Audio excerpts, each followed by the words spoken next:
നമസ്കാരം. ഈ വീഡിയോയിൽ ഉൾപ്പെടുത്തിയിരിക്കുന്നത് മലയാളം സബ്ജക്റ്റിൽ നിന്ന് PSC ചോദിച്ചിട്ടുള്ള വാക്യശുദ്ധി എന്ന ടോപ്പിക്കിൽ നിന്നുള്ള മുൻവർഷ കുറച്ച് ചോദ്യങ്ങളും ഉത്തരങ്ങളുമാണ്.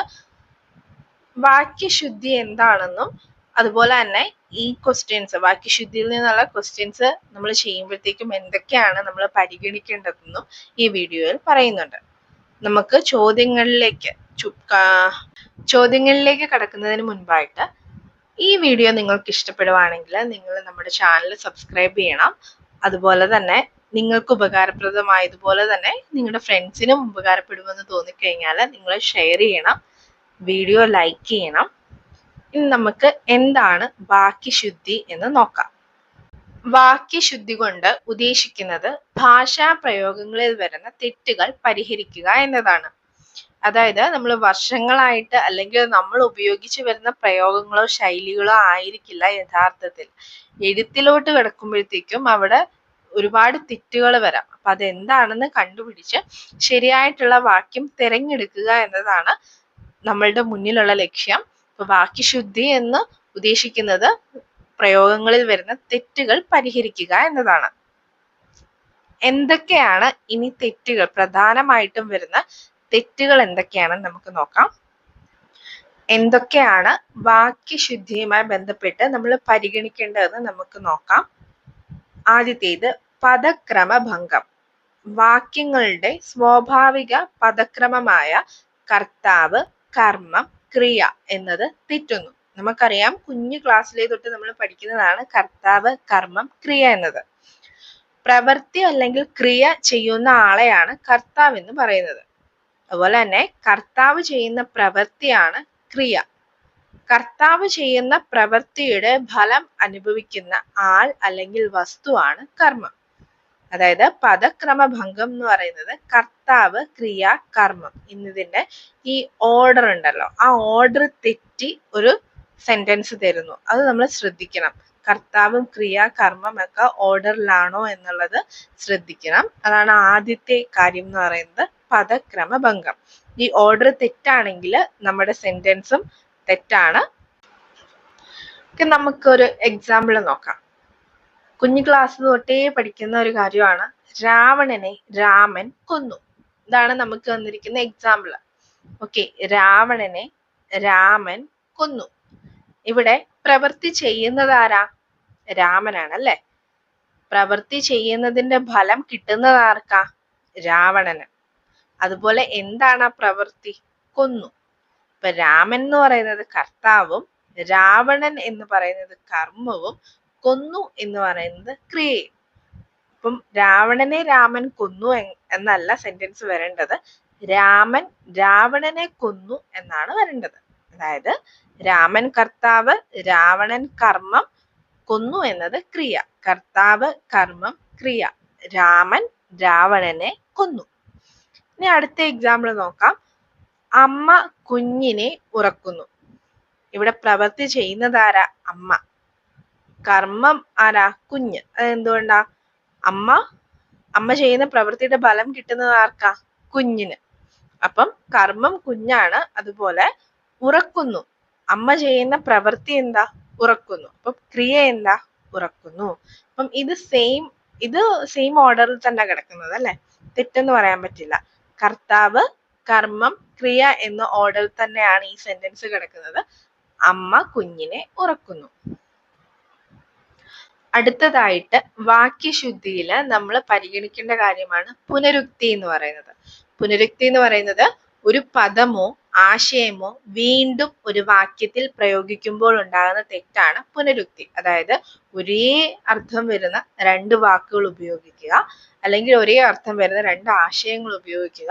അപ്പൊ അങ്ങനെ ഉണ്ടാകുന്നതിനെയാണ് പുനരുക്തി എന്ന് പറയുന്നത്. പുനരുക്തിയുടെ എക്സാമ്പിൾ നമുക്ക് നോക്കാം. ഞാൻ എൻ്റെ ഭാര്യയോടൊപ്പം സിനിമയ്ക്ക് പോയി. ഞാൻ എൻ്റെ ഭാര്യയോടൊപ്പം, അവിടെ എൻ്റെ എന്ന് പറഞ്ഞു വന്നല്ലേ, ഞാൻ എൻ്റെ ഭാര്യയോടൊപ്പം. വെറുതെ ഞാൻ ഭാര്യയോടൊപ്പം എന്ന് പറഞ്ഞാൽ മതി. എൻ്റെ എന്നുള്ളത് അവിടെ പുനരുക്തിയാണ്, വീണ്ടും അത് ആവർത്തിച്ചു വന്നു.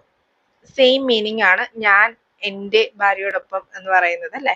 അപ്പം എൻ്റെ എന്ന് അവിടെ വേണ്ട, ഞാൻ ഭാര്യയോടൊപ്പം സിനിമയ്ക്ക് പോയി എന്നുള്ളതാണ് ശരിക്കുമുള്ള സെന്റൻസ്.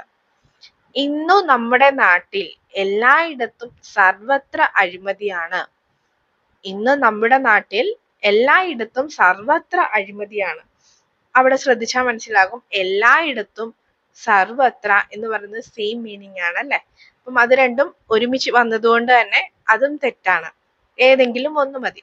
ഇന്ന് നമ്മുടെ നാട്ടിൽ എല്ലായിടത്തും അഴിമതിയാണ്, അതുപോലെ തന്നെ ഇന്ന് നമ്മുടെ നാട്ടിൽ സർവത്ര അഴിമതിയാണ് എന്ന് പറയുന്നതും ശരിയാ. അപ്പൊ രണ്ടും കൂടെ ഒരുമിച്ച് വന്നു കഴിഞ്ഞാൽ നമ്മുടെ സെന്റൻസ് തെറ്റാണ്. അറിയുവാനുള്ള ജിജ്ഞാസ കാരണമാണ് അയാൾ വന്നത്. അപ്പം അറിയുവാനുള്ള എന്നുള്ളത് കൊണ്ട് അതുപോലെ തന്നെ അതിന്റെ കൂടെ എന്താ പറഞ്ഞിരിക്കുന്നത്, ജിജ്ഞാസ കാരണമാണെന്നും പറഞ്ഞിട്ടുണ്ട്. അപ്പം സെയിം മീനിങ് ആണ്, പുനരുക്തിയാണ്. അപ്പൊ നമ്മളുടെ സെന്റൻസ് തെറ്റാണ്. ആൻസർ വരുന്നത് എന്താ, ജിജ്ഞാസ കാരണമാണ് അയാൾ വന്നത്. അത് മാത്രം മതി. അതിന്റെ കൂടെ അറിയുവാനുള്ള എന്ന ഒരു വാക്കും കൂടെ അതിന്റെ ആവശ്യമില്ല. ഇതാണ് പുനരുക്തിയുടെ എക്സാമ്പിൾസ് എന്ന് പറയുന്നത്. മൂന്നാമത് നമ്മൾ പരിഗണിക്കേണ്ട കാര്യം എന്താണെന്ന് നോക്കാം. സമുച്ചയം വികല്പം. സമുച്ചയ വികല്പങ്ങൾ വാക്യങ്ങളിൽ യഥാസ്ഥാനത്ത് കടന്നു വന്നില്ല എങ്കിലും വാക്യപ്രയോഗത്തിൽ തെറ്റുകൾ സംഭവിക്കും. അതായത് സമുച്ചയം വികല്പം എന്നൊക്കെ കേൾക്കുമ്പോൾ പേടിക്കേണ്ട.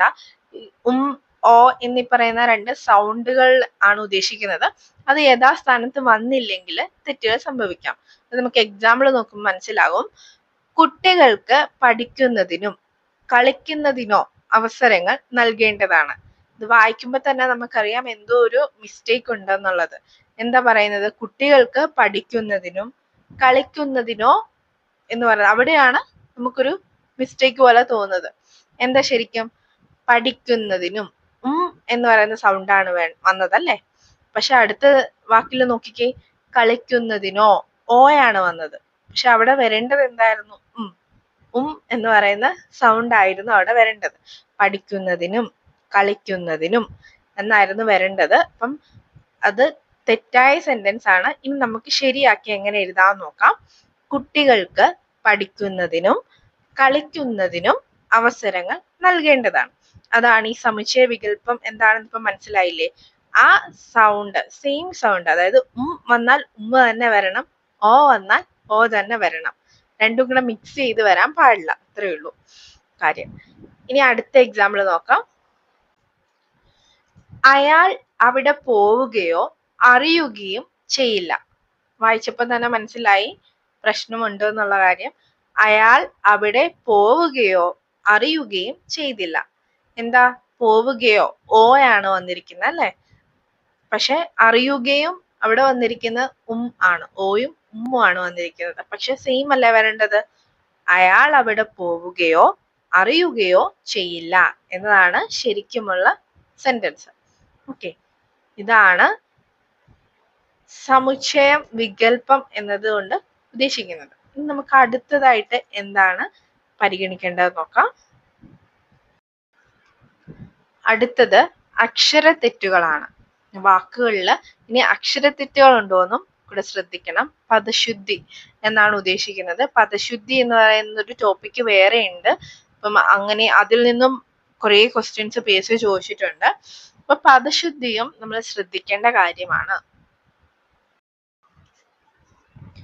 നാലാമത്, അൾ, കൾ, മാർ എന്നിവ സംഖ്യകളുടെ കൂടെ ചേർക്കാൻ പാടില്ല.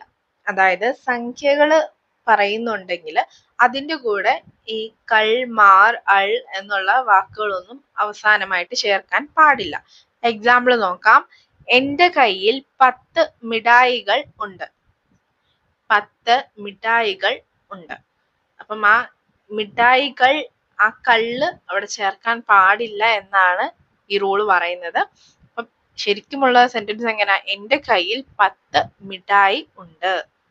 മിഠായികൾ എന്ന് പറയാൻ പാടില്ല. പക്ഷെ നമ്മൾ സംസാരിക്കുമ്പോഴത്തേക്കും ഇങ്ങനെയൊക്കെയാണ് സംസാരിക്കുന്നത് അല്ലെ. പക്ഷെ നമ്മൾ സംസാരിക്കുന്ന മുഖഭാഗവും കാര്യങ്ങളും തെറ്റാണെന്നുള്ളത് നമുക്ക് ഇങ്ങനെ ഓരോ വർക്കൗട്ട് ചെയ്യുമ്പോഴത്തേക്കും, ഓരോ ക്വസ്റ്റ്യൻസ് വർക്കൗട്ട് ചെയ്യുമ്പോഴത്തേക്കും നമുക്ക് മനസ്സിലാവും.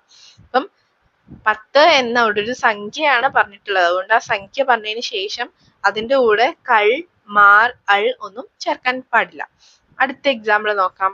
എനിക്ക് 5 പുസ്തകങ്ങൾ വേണം. പുസ്തകങ്ങൾ അൾ ചേർത്തിട്ടുണ്ട് അല്ലേ? പുസ്തകങ്ങൾ എന്ന് പറയുമ്പോഴത്തേക്കും അവിടെ അൾ ലാസ്റ്റ് വന്നിട്ടുണ്ട്. പക്ഷെ അങ്ങനെ ചേർക്കാൻ പാടില്ല. ശരിക്കുമുള്ള സെന്റൻസ് എങ്ങനെയാ? എനിക്ക് 5 പുസ്തകം വേണം എന്നുള്ളതാണ് ശരിക്കുമുള്ള സെന്റൻസ്. പോകുന്നത് മുൻവർഷ ചോദ്യങ്ങളാണ്. അപ്പൊ അതിനു മുൻപായിട്ട് നമ്മൾ കുറച്ച് ഇൻട്രൊഡക്ഷൻ തന്നേ ഉള്ളൂ, എന്തൊക്കെയാണ് നമ്മൾ ശ്രദ്ധിക്കേണ്ടതെന്ന്. ഇനി ആ പറഞ്ഞ കാര്യങ്ങളൊക്കെ മനസ്സിൽ വെച്ചിട്ട് വേണം ഓരോ ക്വസ്റ്റ്യൻസും വർക്ക്ഔട്ട് ചെയ്യാനായിട്ട്. നമുക്ക് ആദ്യത്തെ ക്വസ്റ്റ്യൻ നോക്കാം. 2013 കമ്പനി ബോർഡ് അസിസ്റ്റന്റ് എക്സാമിന് ചോദിച്ചിട്ടുള്ള ക്വസ്റ്റ്യൻ ആണ്. രാഷ്ട്രപതി തന്റെ പത്നിയോടൊപ്പം എത്തിച്ചേർന്നു. ഈ വാക്യത്തിൽ ഒഴിവാക്കാവുന്ന പദം. തന്റെ പത്നി, നമ്മൾ ഒരു എക്സാമ്പിൾ പറഞ്ഞപ്പോൾ ഡിസ്കസ് ചെയ്തിരുന്നു, ഞാൻ എൻ്റെ ഭാര്യ അങ്ങനെ പറഞ്ഞിട്ട് ഒരു സെന്റൻസ്. അപ്പം അത് തന്നെ തന്റെ പത്നിയോടൊപ്പം എന്ന് എടുത്ത് പറയേണ്ട കാര്യമില്ല. ഇത് പുനരുക്തിയാണ് അല്ലെ? രാഷ്ട്രപതി പത്നിയോടൊപ്പം എന്ന് പറഞ്ഞാൽ മതി. അപ്പം ഒഴിവാക്കാവുന്ന പദം ഏതാ? ആൻസർ 1 തന്റെ. വാക്യം ഏത്? ആദ്യത്തെ നോക്കാം. എന്റെ കൂടെ ജോലി ചെയ്യുന്ന ഒരു സഹപ്രവർത്തകനെ യാത്രാമധ്യേ കണ്ടുമുട്ടി. വായിക്കുമ്പോൾ തന്നെ അറിയാം പുനരുക്തിയാണ് അല്ലേ?